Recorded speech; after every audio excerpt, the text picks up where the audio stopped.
Assalamualaikum warahmatullahi wabarakatuh. Salam sejahtera, selamat pagi anak-anak. Apa kabar kalian semua? Semoga kalian selalu dalam keadaan sehat walafiat dan tentunya masih tetap bersemangat belajar dari rumah ya. Hari ini kita berjumpa lagi dalam pembelajaran PPKN kelas 8 bersama saya Ibu Farida. Kali ini kita akan belajar tentang melaksanakan dan mempertahankan Undang-Undang Dasar Negara Republik Indonesia tahun 1945. Nah, anak-anak dapat mempersiapkan dan membuka buku paketnya ya. Namun, sebelumnya siapkan terlebih dahulu buku, catatan, dan alat tulis kalian. Sebelum kita lanjut pada pembelajaran, marilah kita berdoa menurut agama dan kepercayaan masing-masing. Semoga pembelajaran hari ini diberikan kemudahan dan kelancaran. Berdoa dimulai. Selesai. Nah, anak-anak, tujuan pembelajaran kita hari ini adalah siswa mampu memahami pelaksanaan dan tata cara mempertahankan Undang-Undang Dasar Negara Republik Indonesia tahun 1945. Sebelum masuk pada video pembelajaran, jangan kemana-mana ya. Tetap setia pada channel kebanggaan kita, TV Tabalong. Dan kita persilahkan yang mau lewat berikut ini. Silahkan.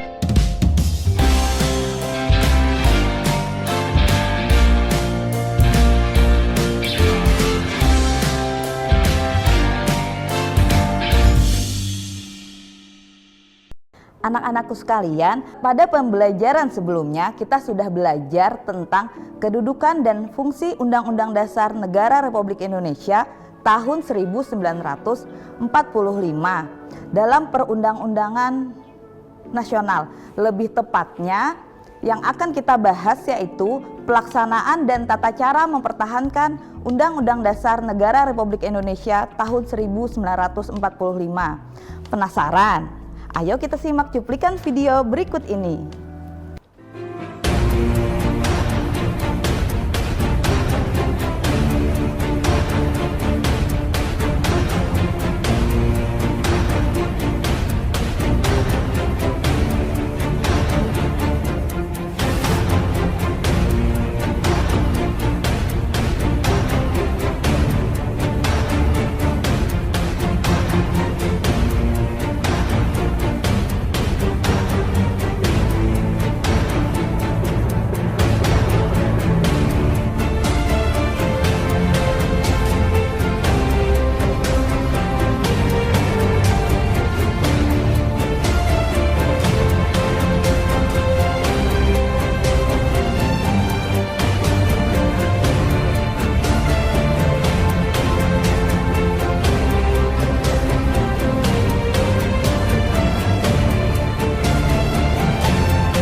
Dari penjelasan video tersebut, apakah kalian sudah dapat memahami bagaimana pelaksanaan dan tata cara mempertahankan Undang-Undang Negara Republik Indonesia tahun 1945?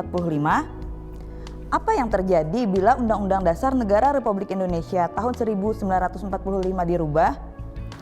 Dan bagaimana tata cara perubahannya?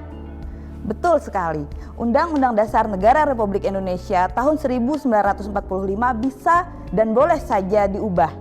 Tentunya dengan aturan-aturan yang sudah ditentukan. Selain itu, Undang-Undang Dasar Negara Republik Indonesia dan peraturan wajib ditaati oleh semua warga negara, termasuk kamu. Iya, kamu yang di sana loh. Nah, untuk lebih jelas lagi pemahaman kalian, kembali kita simak dan saksikan penjelasan berikut ini.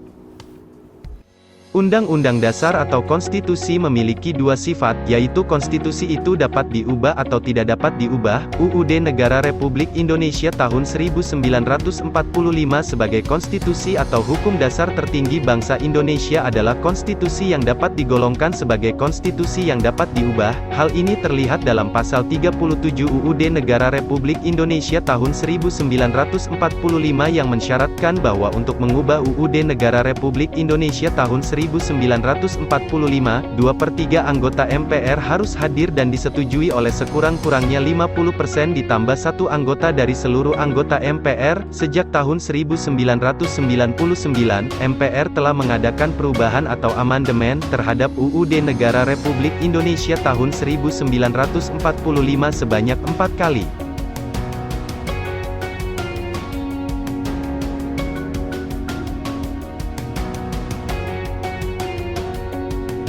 Dalam melakukan perubahan UUD Negara Republik Indonesia tahun 1945, ada kesepakatan dasar berkaitan dengan perubahan Undang-Undang Dasar Negara Republik Indonesia tahun 1945. Kesepakatan dasar itu terdiri atas 5 butir, yaitu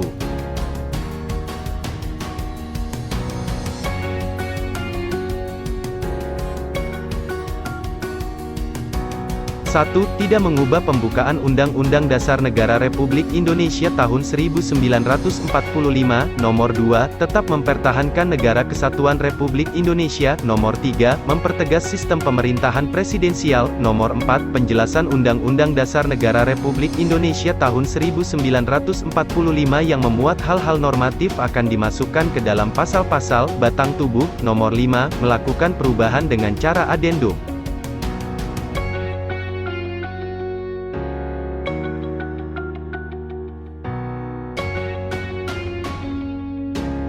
Majelis Permusyawaratan Rakyat atau MPR, sebagai lembaga yang berhak mengubah UUD Negara Republik Indonesia tahun 1945, telah menyepakati tidak mengubah pembukaan UUD Negara Republik Indonesia tahun 1945.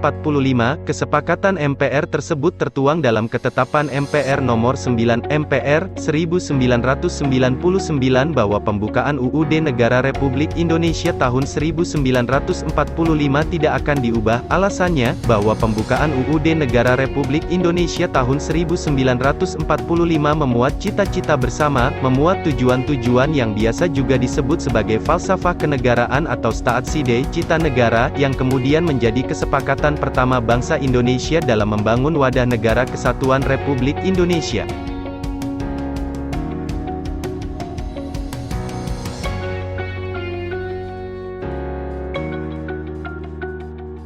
Pancasila sebagai dasar-dasar filosofis terdapat dalam pembukaan UUD Negara Republik Indonesia tahun 1945 yang merupakan kesepakatan pertama penyangga konstitusionalisme. Dengan tidak diubahnya pembukaan UUD 1945, tidak berubah pula kedudukan Pancasila sebagai dasar filosofis negara Republik Indonesia. Adapun yang berubah adalah sistem dan lembaga untuk mewujudkan cita-cita berdasarkan nilai-nilai Pancasila. Institusi negara seperti lembaga legislatif, yaitu Dewan Perwakilan Rakyat, maupun lembaga peradilan, kehakiman, yaitu Mahkamah Agung, dapat berubah, tetapi Pancasila sebagai dasar negara tetap menjiwai perubahan bentuk dan fungsi lembaga negara tersebut.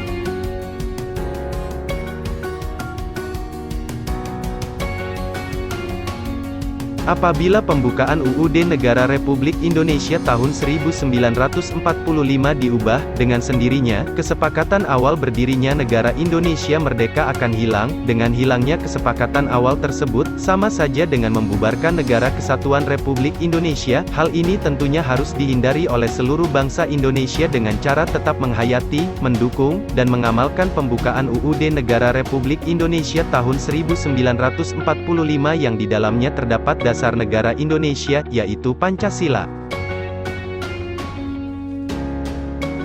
Pelaksanaan UUD Negara Republik Indonesia tahun 1945 bukan hanya dilakukan dengan tidak mengubah pembukaan, tetapi yang tidak kalah penting adalah melaksanakan pasal-pasal UUD Negara Republik Indonesia tahun 1945 dalam kehidupan bermasyarakat, berbangsa, dan bernegara. Setiap lembaga negara, lembaga masyarakat, dan setiap warga negara wajib melaksanakan UUD Negara Republik Indonesia tahun 1945.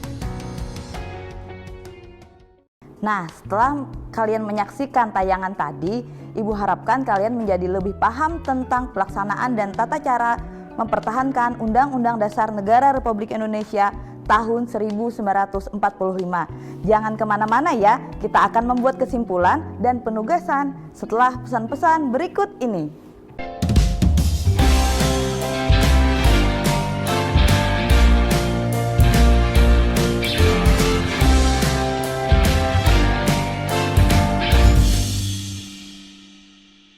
Masih semangat ya belajarnya? Semangat! Dari video penjelasan yang sudah kalian saksikan tadi, maka kita dapat menarik kesimpulan sekaligus penugasan untuk menguji pemahaman terhadap materi yang sudah disampaikan. Jangan lupa mempersiapkan alat tulis dan kamera ponselnya ya. Silahkan.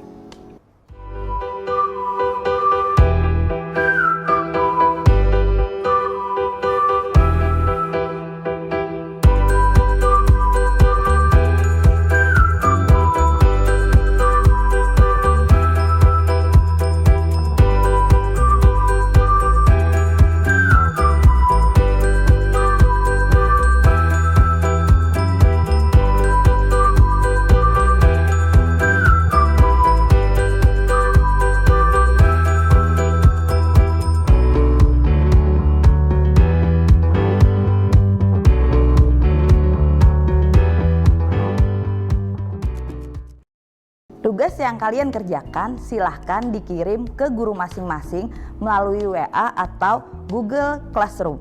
Baiklah, penugasan tadi adalah akhir dari pertemuan kita pada hari ini.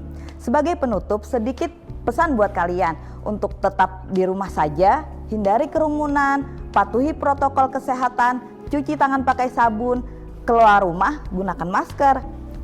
Hari-hari makan ketan, bungkus 5 bawa ke kelas. Patuhilah protokol kesehatan bersama kita berantas COVID-19. Maskermu menjagaku, maskerku menjagamu. Wabillahi taufiq wal hidayah. Wassalamualaikum warahmatullahi wabarakatuh.